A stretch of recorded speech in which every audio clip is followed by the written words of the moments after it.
Bienvenue Claude Merci Françoise, pour cette bienvenue. nouvelle pastille. Alors effectivement, on va poursuivre un peu notre travail d'investigation sur les mots et je souhaiterais dans ce cadre m'arrêter beaucoup plus précisément sur les implications sociales et politiques de ce que désignent les termes dont on a fait un petit peu l'étymologie ou du moins dont on s'est préoccupé des significations historiques. Alors il me semble qu'effectivement il n'y a pas d'usage innocent de ces termes et que ces termes servent tout en même temps à décrire une réalité et à la construire. Hein. C'est toujours l'hypothèse qui guide toutes ces pastilles sur les mots de la crise, à savoir que finalement, s'intéresser aux mots, ça n'est pas simplement s'intéresser aux mots, c'est aussi s'intéresser au réel. Et la question que j'aurais envie de poser, et qui est un petit peu la question qui va structurer toute notre discussion sur cette pastille, c'est de quelle réalité parle-t-on? Quelle est la réalité que désignent ces mots? Et finalement, quel type de transformation est en cours ou est en jeu à travers ces nouvelles désignations? Le verbe, il se fait cher à chaque fois, en fait. Ouais. Oui, tout à fait, tout à fait. Et il me semble ici que si on réfléchit un petit peu à cette question de la distance, on peut en analyser les conséquences ou les effets sur un double plan. Je ne sais pas si vous vous souvenez, mais la question qui s'est posée très très vite à l'occasion du premier confinement, ça a été la question de préserver un certain rythme de l'activité économique. Et dans un premier temps, le confinement strict a eu pour conséquence de ralentir, pour ne pas dire beaucoup plus, cette activité économique. Et on a assisté à la confrontation de deux visions de la crise. D'un côté, la nécessité de donner la priorité à la crise sanitaire, et donc, dans un premier temps, de favoriser tout ce qui pouvait construire cette distance sanitaire, et de l'autre, eh bien, on a commencé à évoquer le problème des conséquences économiques de cette distance. Conséquences économiques, qu'est-ce que ça veut dire? Ça veut dire qu'à partir du moment où les gens ne peuvent plus se voir, eh bien, ils ne peuvent pas travailler, ils ne peuvent pas participer en commun à des activités. Alors, on a cru, et c'est là où la montée en puissance du vocabulaire de la distance a connu des moments très importants. On a cru pouvoir surmonter pour un certain nombre d'activités ce problème de la distance en utilisant tous les dispositifs électroniques, ordinateurs, systèmes de Zoom, etc. pour surmonter, pour conjuguer ou plutôt pour conjurer la distance. Oui, parce que l'expression « je peux plus te voir », ouais. tu veux quand même alors, dire voilà. que je peux plus t'encadrer non plus, d'ailleurs. Exactement. Donc, et alors, ça permet de montrer c'est tout à fait juste. La portée je crois que dans un premier temps, l'engouement pour la distance, l'engouement pour le télétravail, ça a été, j'en ai plein le dos de mes collègues, le travail, je veux bien le faire, mais je veux le faire chez moi, tranquillement, à l'abri des regards, ce qui est à mon avis tout à fait faux, parce qu'il y a des dispositifs de contrôle qui peuvent être mis en place par le biais de la distance. Mais en tout cas, dans un premier temps, beaucoup de gens y ont vu quelque chose de très positif. On pouvait travailler même peut-être plus efficacement, et en même temps, on était protégé. Alors, en même temps, ça me fait penser à Macron, mais pour le coup, ici, je pense qu'on peut y revenir à plusieurs fois, parce que le en même temps, il concernait qu'une catégorie de travail. On a très très vite compris qu'il y avait des types d'activités qui ne pouvaient pas se faire à distance. Et pour ces gens-là, que ce soit dans le domaine du soin, que ce soit dans le domaine du bâtiment, que ce soit dans le domaine de tout un ensemble d'activités économiques, la distance, elle ne pouvait pas être à l'ordre du jour. Ou alors, si elle était à l'ordre du jour, ça voulait dire qu'on cessait toute activité. Et d'ailleurs, on se souvient aussi, et ça c'est pas inintéressant, qu'autour de cet enjeu de la distance, s'est nouée toute une série de discussions publiques ou de discussions moins publiques, sur les inégalités que les uns et les autres pouvaient ressentir à l'égard justement de cette distance qui était considérée comme un facteur de préservation, d'immunité du risque. Et donc, s'est posé la question, justement, par exemple, pour le personnel soignant, dans les hôpitaux, dans les structures de soins, dans les EHPAD, etc., de la manière dont on pouvait conjuguer la tension entre la nécessité de se mettre à distance et la nécessité d'être à proximité, parce que le travail implique cette proximité. Donc, il me semble que là, on a, dans toutes ces discussions, dans tous ces éléments, l'expression d'un paradoxe qui est finalement le paradoxe de notre crise, à savoir inventer une manière de se comporter qui permette à la fois de respecter la distance comme un moyen de sécurité sanitaire et en même temps de conjuguer la nécessaire proximité, parce qu'il y a un moment dans l'activité humaine où la proximité est elle aussi nécessaire. On a donc deux nécessités qui sont des nécessités d'ordre différentes. D'un côté, une nécessité économique, mais qui est aussi une nécessité sociale, comme on va en parler tout à l'heure, et de l'autre, une nécessité sécuritaire et sanitaire. Et donc, c'est cette tension, cette contradiction qui me paraît être extrêmement intéressante, et que tout le vocabulaire de la distance, le distanciel, le présentiel, conjugue à sa manière. Donc, si je poursuis un tout petit peu sur cette question, autre exemple qui me paraît tout à fait intéressant de ce point de vue, c'est la façon dont on a pu constater que même le travail à distance était devenu impossible. On se souvient, à l'occasion du premier confinement, que les familles qui confinaient dans des espaces réduits, qui confinaient avec les enfants, puisque les enfants étaient aussi, puisque l'école était fermée, rendaient le travail à la maison impossible. Et on voit bien que dans le second confinement, eh bien, on a fait tout ce qu'on pouvait pour faire en sorte que les écoles continuent de fonctionner en présentiel, ou en tout cas en relatif présentiel, de manière à permettre aux adultes de travailler, et même de travailler chez eux, mais de travailler. Ou même à ceux qui devaient aller travailler sur place, de pouvoir aller travailler, sans avoir à garder les enfants. Donc on voit bien comment toutes ces situations, quelles qu'elles soient, à l'occasion du premier confinement, à l'occasion du second confinement, comment toutes ces situations s'expliquent, ou en tout cas peuvent s'expliquer à partir de ce paradoxe de la nécessaire distance et de la proximité.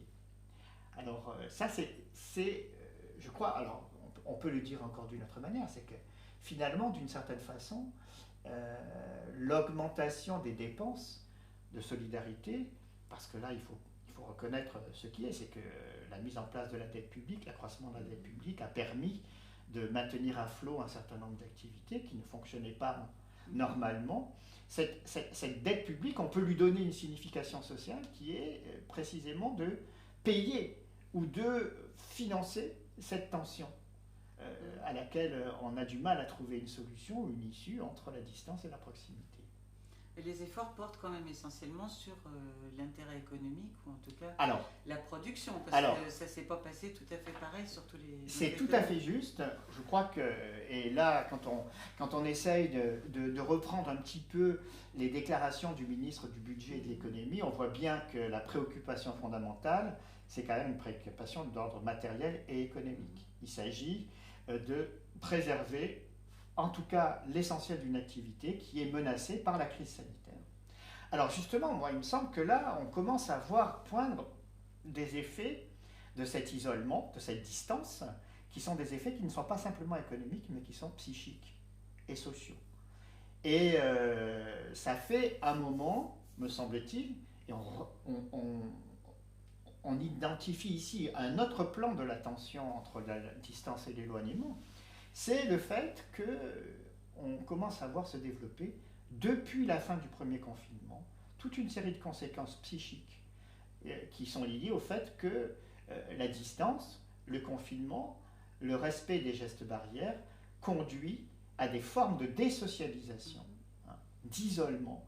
Et on entend régulièrement, je crois que ça commence à être maintenant de manière même assez perceptible, on entend des psychiatres, des psychologues, des spécialistes de politique de santé publique qui mettent l'accent, qui rappellent ou qui indiquent à quel point les effets psychologiques et les effets sur l'état mental des individus risquent d'être là aussi tout à fait catastrophiques. Il y a même eu des heures offertes aux jeunes pour avoir des rencontres psy. Exactement. En fait, c'est un début de reconnaissance de la réalité de cette difficulté, c'est que même en termes de politique publique, on a décidé, alors on l'a fait pour les jeunes et les adolescents qui sont effectivement à un moment de socialisation extrêmement important et qui connaissent cette situation d'isolement forcé, contraint, et avec des effets tout à fait catastrophiques. Vous avez plein de psys qui insistent sur le fait que les tendances au repli sur soi, les tendances anxiogènes qui sont liées à l'isolement, les ruminations solitaires, tous ces éléments-là alimentent des formes en gestation d'hostilité qui sont d'ailleurs souvent tournées contre soi-même, mais qui peuvent être évidemment tournées contre les autres. Donc on a là tout un plan psychique, social, des conséquences de la distance, qui, si cette distance est maintenue en l'état, ça va provoquer des conséquences sociales, à mon avis, assez importantes. On retombe sur la dualité du mot distance, c'est-à-dire où l'autre est vécu comme un ennemi potentiel dont il faut s'éloigner et dont on ne peut pas se passer. Exactement, c'est-à-dire qu'on voit bien ici que la distance, elle implique autre chose que simplement l'espace géographique. Elle a des conséquences psychiques, elle a des conséquences sociales, et elle implique des attitudes. Parce que le repli, la rumination solitaire, l'attitude d'hostilité, tout ça, ce sont des conséquences ou c'est des formes d'expression de la distance, lorsqu'elle est mal maîtrisée ou lorsqu'elle est imposée de manière trop durable. Et tu vois bien, Françoise, que quand on lit un peu entre les lignes leur stratégie progressive de déconfinement, c'est aussi parce qu'ils prennent en considération ces effets. Tout le monde, enfin je veux dire, toi, moi, on en a marre de cette situation, on a envie de retrouver les terrasses, on a envie de retrouver la manière simple et directe de rencontrer les gens, les amis, et on se rend bien compte que c'est quelque chose qui nous manque et que la distance nous pèse. C'est pas la seule valeur travail qui peut donner envie aux gens de rencontrer du monde. C'est pas la seule valeur. C'est clair. C'est pas possible. Simplement, on voit bien ici comment cette généralisation de la distance, elle a des conséquences sur les formes de vie ordinaire des gens et des conséquences qui ne sont pas simplement des conséquences économiques. Alors ça, il ne faut pas le contester, c'est une réalité, mais qui sont aussi des conséquences sociales et psychiques. Et ça, c'est peut-être ce qu'il faudrait prendre en considération si on veut rester dans une société solidaire ou dans une société où les individus se sentent bien parce qu'ils ont aussi la possibilité de rencontrer et de vivre avec les autres. Et il me semble que de ce point de vue-là, on est dans une situation qui est limite. Et qui est limite, pas simplement en France, mais quand on regarde un petit peu... Alors, sans doute que la question de la vaccination, la politique de vaccination, est investie là aussi d'une signification importante parce qu'elle permettrait peut-être de régler les deux problèmes. C'est-à-dire à la fois de permettre aux gens de retrouver une vie sociale plus normale et en même temps de permettre de régler la question de l'activité économique. Parce qu'évidemment, c'est les deux qui sont ici liés. Alors, je crois, en tout cas c'est ce qui se dit déjà à propos des États-Unis, qu'aux États-Unis, les personnes qui auront été vaccinées vont pouvoir à nouveau, à l'extérieur, se promener sans masque. C'est ce qui se dit déjà chez nous. Puis déjà, c'est l'idée du passeport vaccinal, c'est-à-dire que ça permettra aussi de sortir de son pays. Donc il y a aussi cette idée-là que la distance d'un seul coup va pouvoir être de nouveau franchie. Voilà, c'est-à-dire qu'on va pouvoir à nouveau fonctionner sur une distance qui est une distance maîtrisée, qui est une distance ludique, qui est une distance professionnelle, mais qui n'est plus la distance imposée, contrainte de la distance sociale sanitaire. Alors, juste... il me semble que là, on pourrait revenir pour conclure un peu sur cette dimension politique, sur la signification, sur la fonction du masque. Parce que finalement, je trouve que le masque est une symbolisation extraordinairement forte de cette tension entre la nécessité de s'éloigner, mais aussi la nécessité d'être malgré tout relativement proche. Alors le masque, qu'est-ce que c'est? Qu'est-ce que c'est le masque? Quand on y réfléchit un peu, là aussi il y aurait toute une histoire du mot masque à faire, mais qu'on ne va pas faire ici. Mais ce qui est sûr, c'est que le masque cache le visage, ou cache une grande partie du visage, et que le visage étant caché, c'est le problème de la reconnaissance, c'est le problème de la connaissance. Alors évidemment, on s'adapte, hein, là aussi. Qui n'a pas fait l'expérience du fait qu'on ne reconnaissait pas les gens? Combien de fois, moi, je suis passé à côté de personnes qui m'ont dit « Bonjour Claude », alors que je ne les reconnaissais pas. Alors, évidemment, je suis aussi un petit peu distrait, etc. Mais c'est le genre de choses qui arrivent fréquemment. Et qui, me semble-t-il, en dit long, là aussi, sur la manière dont se sont modifiées, transformées et peut-être abîmées les relations de connaissance et de reconnaissance. Et oui, puis le masque a perdu son sens de se cacher pour justement échapper éventuellement à l'autre, ou de mentir ou de se décorer aussi, puisque le masque c'était aussi un élément de décoration. C'est devenu uniquement quelque chose de protecteur qui effectivement là rendait les relations... c'est la symbolisation même de la barrière. Ouais. C'est un instrument. C'est plus simplement un dispositif qui permettait de se cacher pour pouvoir se libérer de quelque chose. Hein, le masque, la persona, cette espèce de masque que portaient les Grecs pour se porter sur la scène de théâtre et qu'on entende la voix. Ici, le masque, c'est un instrument de politique sanitaire qui a pour effet de conjuguer la distance et la proximité. Surtout que la différence avec les masques de théâtre, c'est que la voix on laissait la bouche voilà. passer. La bouche et la différence, c'est que la bouche est torturée. Donc, alors, on pourrait dire d'ailleurs à ce propos que oui, mais le regard est devenu important. Ah oui, il ne restait plus que ça. Il ne reste plus que ça. En tout cas, je pense qu'effectivement, cette question du masque, elle est une incarnation tout à fait exemplaire de la difficulté que l'on a, que ce soit en tant qu'individu, que ce soit en tant qu'élément de politique sanitaire ou élément de politique publique, à conjuguer cette tension entre la distance et la proximité. Voilà, il me semble que là, on a une signification politique assez importante que l'on peut donner à tout ce vocabulaire qui porte autour de la distance et de l'éloignement. Eh bien, merci Claude. Merci beaucoup Françoise.